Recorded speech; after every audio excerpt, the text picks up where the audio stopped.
எல்லாருக்கும் வணக்கம். பெரிய பெரிய டைரக்டர்ஸ்லாம் இருக்கிறீங்க, ப்ரொடியூசர்ஸ்லாம் இருக்கிறீங்க. அண்ணன் அப்பப்போ பேசிக்க மாட்டோம், அப்புறம் பேசிக்குவோம் அப்படின்லாம் சொன்னீங்க. ஆனால் 45 வருஷமாக நான் அவரோட பேசிக்கிட்டே இருக்கிறேன். காரணம், அவரும் ஒரு டிசிப்ளினான ஒரு டிஸ்ட்ரிபியூட்டர், நானும் அப்படி இருந்தேன். அதனால அந்த வைப்ரேஷன் ஒரு மணிக்கு வாங்க, 2 மணிக்கு அனுப்பிச்சிடுறேன்னு சொன்னார். இந்த வயசில் 3 மணி நேரம் உட்கார வைக்கிறீங்க, பரவாயில்ல. நல்ல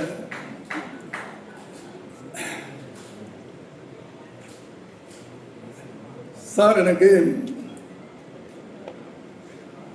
நான் 83 வயசு. அதனால் அந்த பழைய படங்கள், ஸ்ரீதர்னு ஒரு டைரக்டர் இருந்தார். ஏன்னா நான் ஒரு டைரக்டர், அதனால எப்போவுமே இந்த டைரக்டர்களுக்கு ஒரு மரியாதை. எனக்கு ரொம்ப அவர் ஒரு மானசீகமான குருவாக நான் அப்போ நினச்சிட்டு இருந்தேன், ஸ்ரீதர்.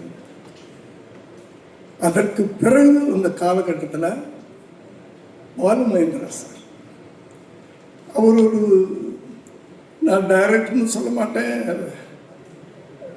அவர் ஒரு கவிஞர், ஒரு கவிதை தான். அவர் படங்கள் பூரா ஒரு கவிதையாக இருக்கும். அதில் கற்பனையே, எனக்கு தெரிஞ்ச கற்பனையாக இருக்காது. ஒரு நடைமுறை வாழ்க்கையில் ஒரு காதல் எப்படி இருக்கும், உண்மையான காதல், நான் அப்பத்த காதலை பற்றி சொல்லியிருக்கேன். அப்படியே ஒரு பாலு மகேந்திரா. அதுக்கு பிறகு எனக்கு பிடிச்சமான டைரக்டர் வெற்றி சார். ஆனால் என்ன, அவங்கள்ட்ட 2 பேருக்கும் வித்தியாசம் அப்படின்னா, அவர் ஒரு சாஃப்டான பாலு மகேந்திரா சார் ஒரு சாஃப்டான கதைகள், ஒரு அப்படி இருக்கும், அப்படியே தெளிந்த நீரோடை மாதிரி. ஆனால் அவர்கிட்ட இருந்த அவருடைய பாதிப்பே இல்லாமல் எடுத்த உடனே ஒரு அதிரடியான ஒரு படங்களை, அதே மாதிரி ஆனால் நடைமுறையில் வாழ்கின்ற மனிதரை பார்க்குற மாதிரியே இருக்கும் இவர் படங்கள் பார்க்கணும்.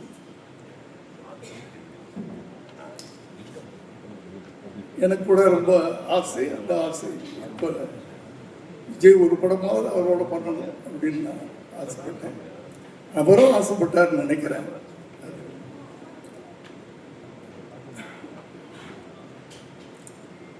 அவர்கிட்ட 15 வருஷம் ஒருத்தர் இருந்திருக்காரு. நிச்சயமா அந்த பாதிப்பு இல்லாமல் எப்படி, இதை ஆச்சரியப்படுறதுக்கு ஒன்றுமே இல்லை. இந்த படத்தை பார்த்த உடனே இங்கே வெற்றி அசிஸ்டண்டா கரெக்ட் அப்படின்னு சொன்னாங்க எல்லாரும். நான் படம் பார்க்கல. நிச்சயமா அந்த பாதிப்பு இருக்கு. ஏன்னா 15 வருஷமா அவர்கிட்ட நீங்கள் இருந்திருக்கீங்க. இது ஒரு சின்ன உதாரணம். சங்கர் டைரக்டர், சங்கரை பற்றி ஒன்று எல்லாரும் நான் இந்த 80s எங்கள் கதைகள்லாம் ரொம்ப பேர் தெரியாது. அவர் எங்கிட்ட அசிஸ்டன்ட் டைரக்டராக ஒரு காமெடி, ஏன்னா என் படங்களில் காமெடியே இருக்காது, வெறும் கதையை மட்டும்தான் எனக்கு சொல்ல தெரியும். நல்ல அந்த காலங்களெல்லாம் ஒரு பழக்கம் இருந்துச்சு. ஒரு சீரியஸ் சப்ஜெக்ட் ஒன்று போய்கிட்டே இருக்கும், ஒரு காமெடி ட்ராக், அது ஒரு கதை தனியாக இருக்கும். ஒரு 3 சீன் சீரியஸ் சீன் வந்துச்சுன்னா ஒரு சீன் அது வரும் நடுவில். அது ஒரு ஸ்க்ரீன்ல பேட்டர்ன் இருக்கும். ஆனால் அந்த காலத்தில் நான் எனக்கு அப்படி எனக்கும் ஹியூமர் சென்ஸ் கிடையாது. கதைகள் மட்டும், இதான் கதை, இதான் கண்டென்ட், அதை மட்டும் தான் சொல்ல தெரியும். அப்படியே சொல்லி ஜெயிச்சிட்டேன். அது வேற விஷயம். அது மற்றவங்களுக்கு வித்தியாசப்பட்டதுனால. காரணம் என்னன்னா, அந்த எதுக்காக சொல்ல வரேன் அப்படின்னு சொன்னால், படைப்பாளிகள், இயக்குநர்களை நான் ரொம்ப பெருமையாக சொல்லுவேன். வி கேன் கிரியேட் அந்த கேரக்டர், கதாபாத்திரங்களை நம்ம படைக்கிறோம். படைப்பாளிகள்னு சொல்லுவேன். கடவுள் மாதிரி மனுஷனை படைச்சான்னு சொல்லுவாங்க. அது மாதிரி நம்ம கதாபாத்திரங்களை படைக்கிறோம். அந்த கதாபாத்திரத்தில் நம்ம எப்படி அந்த கதாபாத்திரை உருவாக்குறோம். அதில் யார் நடித்தாலும் அவன் ஹீரோ. அப்படி இருக்கணும் அந்த கதாபாத்திரத்தின் தன்மை. அது சார்ட்டை நான் ரொம்ப ரசிப்பேன். ஒரு நடிகனாக பார்க்க முடியாது. யார் சொன்னாங்கல்ல, நான் 3 நிமிஷம் பார்த்தேன், அதுக்கப்புறம் தான் கதைக்குள்ளே இன்வால்வ் ஆனேன். அது அவருடைய இயற்கை. அவர் படம் பார்க்கும்போதே யார் நடிக்கிறா இல்லை ஹீரோ அப்படின்றதெல்லாம் கிடையாது, அந்த கதாபாத்திரமாகவே பார்த்துட்டு இருக்கோம். அப்படியாப்பட்ட ஒரு இயக்குநரிடமிருந்து சுரேஷ் சார் வந்திருக்கிறாரு. அவருக்கு என்னுடைய வாழ்த்துக்கள். திரும்பவும் சொல்கிறேன், as a directors we can create characters, we can create heroes. அது வந்து நான் பெருமையாக சொல்லிக்கிறேன்.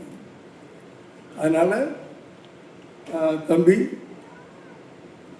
அக்ஷய், உங்களுக்கு முதல் படமே வந்து என்ன, நான் அவரை பற்றி அப்புறம் சொல்கிறேன்.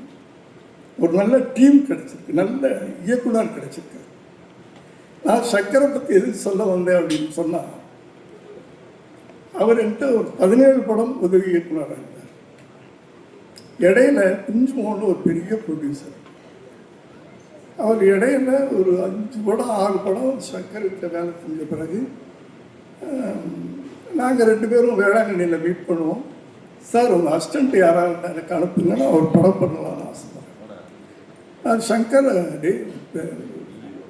மலையாளத்துலாம் அவர் நிறைய பெரிய டிஸ்ட்ரிபியூட்டர், தமிழில் படம் எடுக்கிறேன்னு சொல்கிறாரு.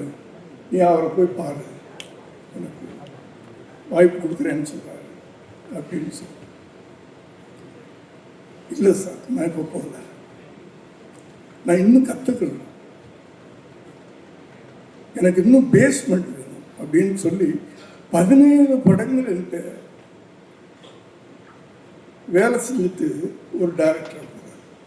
அதுதான் அந்த அந்த ஃபவுண்டேஷன் வேணும் நமக்கு. இயக்குநர்களுக்கு அது இப்பத்த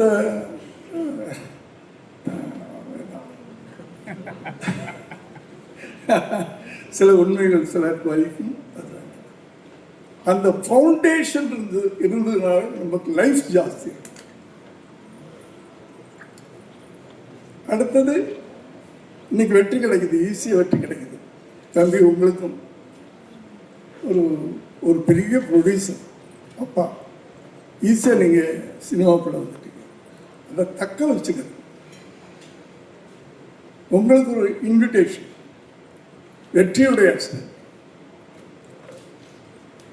இதை எப்படி தக்க வச்சுக்கிறது அப்படின்றது தான் வந்து நான் அதை தான் சொல்லணும்னு நினைக்கிறேன். மற்ற படத்தை பற்றி எனக்கு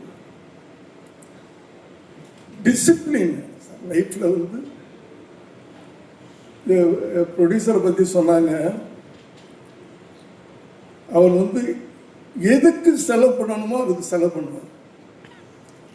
கணக்கு வழக்கெல்லாம் அப்படி பார்ப்பாரு, இப்படி பார்ப்பாரு. செல்லுமணி சார் சொன்னார், உடனே பில்லை வந்து எனக்கு இப்படி போட்டாங்க அப்படி போட்டாங்க. ப்ரொடியூசர்ஸ்லாம் அப்படி தான் இருக்கணும். எதுக்கு செலவு பண்ணணுமே அதுக்கு செலவு பண்ணணும், எதுக்கு செலவு பண்ணக்கூடாதோ அனாவசியமாக செலவு பண்ணக்கூடாது.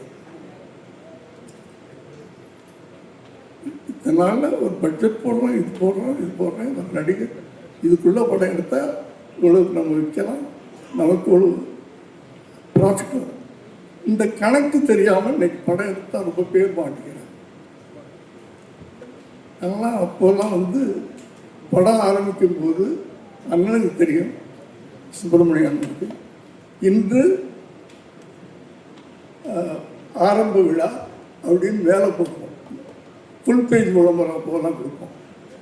மேலே வந்து இன்று படம் ஆரம்பம், கீழே வந்து இத்தனாம் தேதி ரிலீஸ். ஒரு 3 மாதமோ 4 மாதமோ கழித்து ரிலீஸ் டேட் போடுவோம். அந்த ரிலீஸ் டேட் ஒரு நாள் அப்படியும் போகாது, இப்படியும் போகாது. அப்படி பல ப்ரொடியூசர்ஸ் இருந்தாங்க. அதனால தான் அவங்களும் அத்தனை காலங்கள் நிலைக்க முடியுது. அந்த வந்து அந்த டிசிப்ளின், டெடிக்கேஷன். நடிக்கிறீங்கன்னா உன்னை ஒப்படைச்சிட்டேன், டைரக்டர்கிட்ட ஒப்படைச்சிட்டேன், சரண்டர் ஆகிட்டேன். அங்கே வந்து நான் வந்து லலித்துடைய பிள்ளை அப்படின்னா நடிக்க வந்துட்டியா டைரக்டர்னு சொல்கிறேன். உங்களுக்குன்னு சில இண்டிவிஜுவலாக ஒரு கிரியேட்டிவ் இது இப்படி பண்ணலாமா, பண்ணால் நல்லா இருக்குமா கேட்கலாம், அது தப்பு இல்லை. டைரக்டர் அது ஓகே நீ பண்ணலாம். இப்படி அந்த டெடிக்கேஷன் டிசிப்ளினை நீங்கள் வச்சுக்கிட்டீங்கன்னா எதிர்காலத்தில், ஏன்னா வந்து என்ட்ரி ஈஸியாக கிடைச்சிது உங்களுக்குலாம். ஏன்னா அவர் எப்படி வேணாலும் படம் எடுக்கலாம், எவ்வளோ வேணாலும், ஏன்னா அவ்வளோ சம்பாதிச்சு வச்சுட்டார் இந்த ஷார்ட் டைமில். புரியுதா? ஆனால் அதை நீங்கள் எப்படி தக்க வச்சுக்க போறீங்க அந்த வெற்றி, அதை புரிஞ்சுக்க.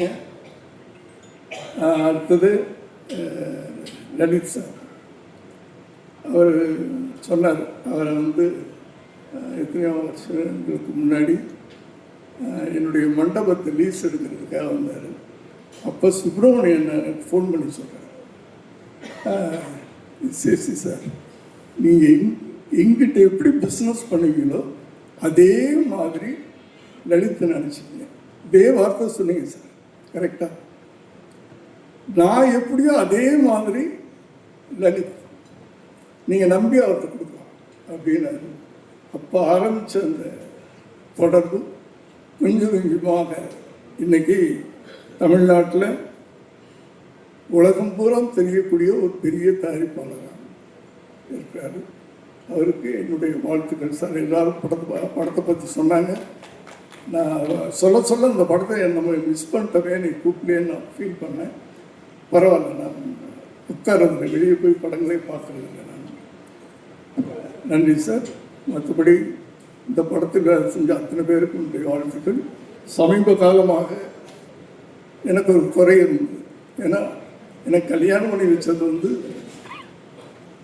சிவாஜி சார், உங்கள் பாட்டியன், 2 பேரும் வந்து எனக்கு கல்யாணம் பண்ணி வச்சாங்க. அப்போ இருந்து உங்களுக்கெல்லாம் நீங்கள்லாம் பிறக்கலை. அந்த அந்த 20 பேர் உட்கார்ந்து சாப்பிட்ற அந்த டைனிங் டேபிள் இன்னைக்கு இருக்குன்னு நினைக்கிறேன் வீட்டில். அந்த பாட்டி அந்த டைனிங் டேபிளில் தான் எங்கள் அசிஸ்டன்ட் டைரக்டர்லாம் உட்காந்து சாப்பிட்டாங்க. இப்போ கீழேலாம் உட்கார வைக்க மாட்டாங்க, அவங்களே சர்வ் பண்ணுவாங்க. அப்படி எனக்கு அண்ணன் அண்ணன் அண்ணன்னு சொல்லிட்டு சிவாஜி சார் ரொம்ப பிடிக்கும். உங்களுக்கு முதல்ல ஒரு நல்ல படம் அமைஞ்சது, பிறகு பண்ணி சமீப காலமாக ஒரு நல்ல டீம் உங்களுக்கு அமையலையும். ஏன்னா ஒரு நல்ல நடிகன் உங்களுக்குள்ளே இருக்கு. நான் அதை ஒரு வாரத்தில் நான் ஃபீல் பண்ணேன். அந்த ஒரு நல்ல நடிகனை கரெக்டாக யூஸ் பண்ணுறதுக்கு சரியான ஒரு டீம் கிடைக்கல, ஒரு டைரக்டர் கிடைக்கல. அது இதில் கிடைச்சிருக்குன்னு எல்லாரும் சொன்னாங்க. வாழ்த்துக்கள் சார். நிச்சயமாக யாராவது சொன்னாங்க, உங்கள் வீட்டுக்கு பின்னாடி திரும்பி ஒரு பெரிய கிரௌடு வந்துடும். ஏன்னா வெற்றி தானே, இங்கே வெற்றி தானே எல்லாத்துக்குமே காரணம் இல்லையா? வெற்றிக்கு பின்னாடி ஓட்டலாம் தானே.